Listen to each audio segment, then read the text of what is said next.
Assalamualaikum and hi, we will be presenting our macroeconomic issue, hyperinflation in Venezuela. These are the names of our group members. Venezuela is one of the most highly urban countries in Latin America and rich in natural resources, especially oil. However, poor economy and management in 21st century and falling oil prices under the President Nicolas Maduro led to the severe economic and political crisis, leaving the country facing a rampant inflation, shortage of goods, unemployment, rising crime, and the migration of around 7 million people to the neighboring countries. These are the three main objectives of this report. So, let's start with the causes of hyperinflation in Venezuela. First, Venezuela depended heavily on oil as its main source of income. When oil prices fell after 2014, government revenue dropped. Because the economy was not diversified, budget deficits increased and prices began to rise rapidly. Second, the government printed excessive amounts of money. When oil revenue fell, spending continued and deficits were covered by printing money. This reduced the value of the bolivar and caused prices of basic goods to increase quickly.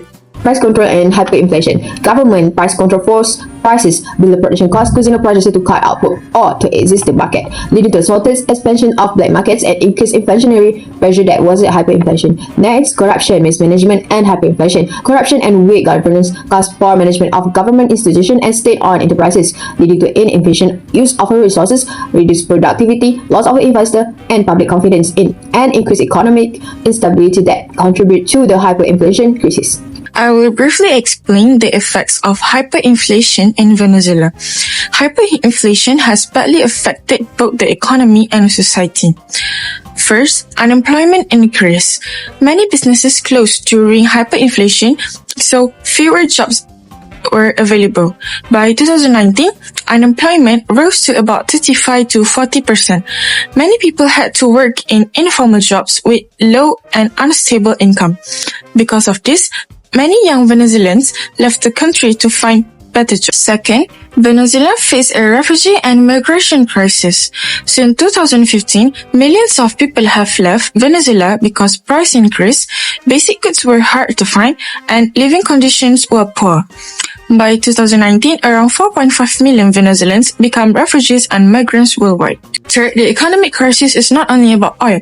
Even though Venezuela has large oil reserve, poor management, lower oil production, and international sanctions reduced the government income. To solve this, the government printed more money, which caused price to rise quickly and led to hyperinflation. Lastly, there were shortages of food and medicine. Hyperinflation reduced people buying power and disrupted supply chains.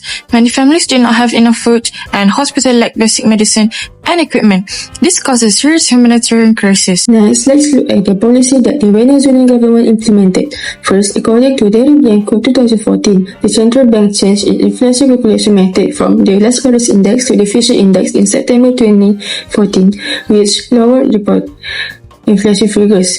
Second, in the 2008, the government introduced the bolivar fiat, referring to the oil currency at a rate of 1,000 to 1. However, Balqis argued that this policy was symbolic and failed to address structural economic problems, allowing inflation to continue. Third, as hyperinflation was, higher denomination banknotes were introduced. According to Akma Balqis 2021, notes such as 2,000, 100,000 and 1 million bolivars were issued, but they rapidly lost value due to currency depreciation. Finally, in 2021, the central bank continued issuing new high-value banknotes to maintain liquidity. According to Akma Balqis 2021, this showed ongoing effort to manage cash shortage but highlight the value to control the inflation in the long term. In conclusion, hyperinflation in Venezuela was caused by heavy dependence on oil and excessive money printing. When oil prices fell, government revenue decreased, but spending continued, leading to budget deficits and rising prices.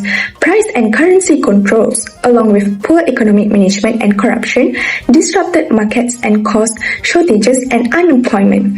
As living conditions worsened, many Venezuelans migrated to other countries. Overall, government measures only gave short-term relief, and this case shows the importance of strong economic management, diversification, and long-term reforms to prevent hyperinflation. That's all from our presentation. Thank you. Bye.